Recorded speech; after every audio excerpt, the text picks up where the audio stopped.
بسم الله الرحمن الرحيم. طبعا احنا عملنا تصميم سميناه حريف افندي، فدمجنا الكاركتر بتاعنا مع الخلفية ديت. فتعالى نشوف كده ازاي عملنا الموضوع ده. اول حاجة احنا جبنا الكاركتر بتاعنا والخلفية بتاعتنا اللي هنشتغل بيها. طبعا احنا هنا عملنا حاجة اسمها جريدينت ماب. بس ازاي عملناها؟ تعالى اقولك. اول حاجة بناخد اللون الفاتح واللون الغامق من الصورة، بنحددهم هنا تحت. خدنا اللون الغامق، بعد كده بناخد اللون الفاتح افتح حاجه في الصوره، وبعد كده بنروح نعمل حاجه اسمها جريدينت ماب اهي، بنختارها بيبقى الشكل كده. طبعا انا حددت تحت الايه الالوان. طيب دي رقم واحد. بعد كده بنزل على سوفت هنا كده، تمام، سوفت لايت. بعد كده بنختار الايه ال- طبعا بص هنا قبل وبعد، هنا اخترنا اوفرلي. تمام. بعد كده بنبتدي ان احنا شايفين ان الوش ابتدى الملامح بتاعته تختفي شويه، فبروح اجيب البرش وبقلل الايه الاوباسيتي بتاعتها، وابتدي امسح على الوش بحيث ان انا ما امسحش كل الايه التأثير ده. لا، انا اخلي جزء منه بسيط عشان يبقى مدموج مع الصورة. بص كده قبل وبعد. تمام، دي النقطة الأولانية. بعد كده عملنا إضاءة على وش الشخص، فجبنا اللون ده عملناه عن طريق السوليد كولر. طيب نعمل ايه؟ بنروح نعمل سوليد كولر بنفس اللون ده، وبنبتدي نعمل إضاءة على جانب الوش. ده رقم واحد. فبنختار أول حاجة سوليد كولر، وبعد كده بنجيب اللون اللي احنا بنشوف اللون اللي احنا كنا مختارينه تقريبا ليه بالشكل ده كده، وبندوس اوكي. وبعد كده بنبتدي ان احنا ننزل على، هنخليها اللينير دادج او سكرين على حسب اللي يجي، خلينا سكرين.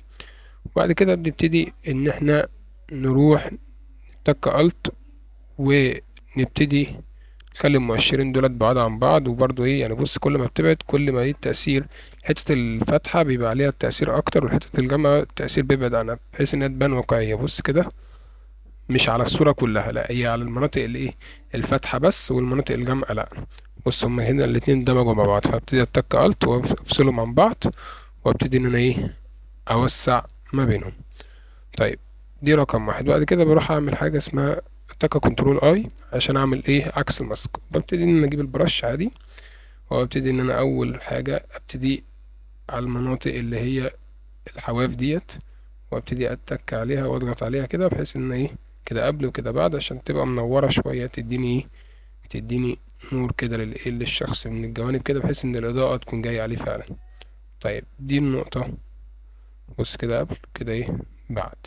طيب لو لقيت اللي انا عملتها دي الحواف بتاعتها ايه حادة شوية، اعمل ايه؟ اروح ايه اروح اعلي الفيزر بتاعها شوية، اقلل الفيزر او اعليه على حسب. طيب كده بزود الفيزر. طيب وبعد كده ايه، بحيث ان الفيزر ده يسيح لك الحواف الحادة ديت ويخليها ايه ناعمة كده. طيب بعد كده عملنا سيلكتيف كولر. احنا شرحنا السيلكتيف كولر قبل كده في الفيديو اللي فات، ممكن تبقى ترجع تشوفه على القناة، بس برضو هنوريك الاعدادات اللي احنا عملناها. هي مش ثابتة عامة، بس بص اللون الاحمر، بعد كده بتنزل على اللون اللي هي الاصفر، وبعد كده بتنزل على اللون اللي هي اللي تحتيه. لو الالوان دي موجودة بتبتدي تتعامل معاها. فطبعا احنا هنا اتعاملنا مع كل الالوان. اللون الازرق حتى عشان الشخصيه كانت جايب لون ازرق، واللون الابيض ده اللي بيحدد الاضاءه والشكل بتاعك. بعد كده عملنا حاجه، عملنا كيرف عشان نبتدي نعمل ايه ريتاتش بسيط كده، ان احنا ايه نعلي الاضاءه بتاعه الوش شويه. طيب عملنا ازاي؟ اول حاجه بنروح نعمل كيرف من تحت، نلغي ده الاول، بعد كده بنعمل كيرف. بعد كده بن ايه آه، ك- نعلي دي شويه، وبعد كده بنعمل كنترول اي عشان نعكس الماسك. وبعد كده بنجيب الفرشه بتاعتنا، طبعا بيبقى مقللين الاوباستي والفلو بتاعنا فوق زي ما انت شايف كده في الاعدادات. وابتدي ان ايه الحتت اللي هي الفاتحة نفتحها شوية، تك عليها كده ايه شوية، ولو لقينا الفلو عالي والبست عالي بنقللهم شوية بالمنظر ده كده اهو. شايف الشكل؟ طب لو لقيتها عالية شوية ممكن تقلل ليه، ممكن برضو ايه عشان الحواف الحادة بتظبط الفيزر بتاعك. وبعد كده نبص كده قبله كده ايه كده بعد. طبعا تمام. طيب بعد كده بنعمل كيرفز تاني، وبعد كده بنبتدي ان احنا نخليه تحت للغامق عشان ايه، نغمق الحتت الغامقة شوية، وبنظبطها زي ما انت شايف كده. بعد كده بنعمل كنترول اي عشان نكسر الماسك، وبعد كده بنروح على الحتت الغامقة بقى اللي انت شايفها غامقة، وبالايه، وبالفرشة بتاعتك كده اللطيفة، وبتبتدي ان انت تشتغل عليها كل جزئية من الجزئيات دي واحدة واحدة. خد وقتك فيها خالص، يعني الموضوع ده مش محتاج فيه استعجال، عشان تشوف الحتت الغامقة من الحتت الايه الفاتحة. بتبرز معاك الايه الشخصية، بتبرز معاك التصميم، بتخلي فيه تقسيم في الوش. تمام. والحتت الغامقة عند منطقة الدقن والمناطق ديت. تمام. طبعا انت لو شايف ان الدنيا مش مظبوطة دلوقتي، بس بعد كده بعد ما نعمل كاميرا رو، بعد كده ما نظبط الدنيا، الدنيا هتتظبط اكتر يعني.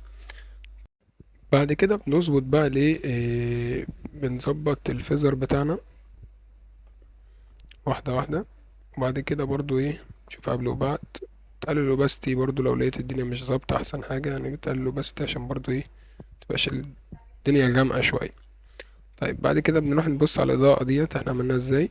أول حاجة بنعمل سوليد كلر عادي جدا، بنختار نفس اللون، نعمل كليبنج ماسك على الايه على الكاركتر ذات نفسه واحدة واحدة، يعني خد وقتك. اهو عملنا كليبنج ماسك، بنتك كنترول اي.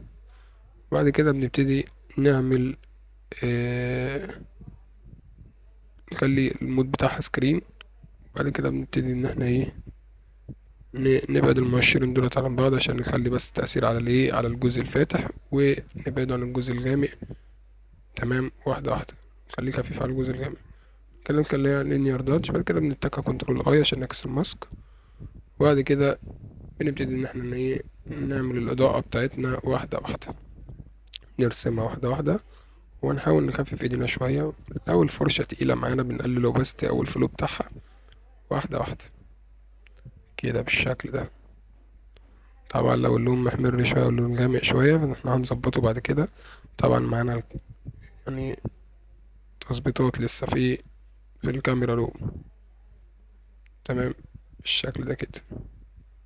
تمام. واحدة واحدة. وبعد كده بنبتدي بقى ايه، بعد الجزئية ديت بنبتدي ان احنا نوزع الإضاءة في التصميم ذات نفسه. كده بعد ما وزعنا الإضاءة في التصميم ذات نفسه وعملنا color look up. تمام.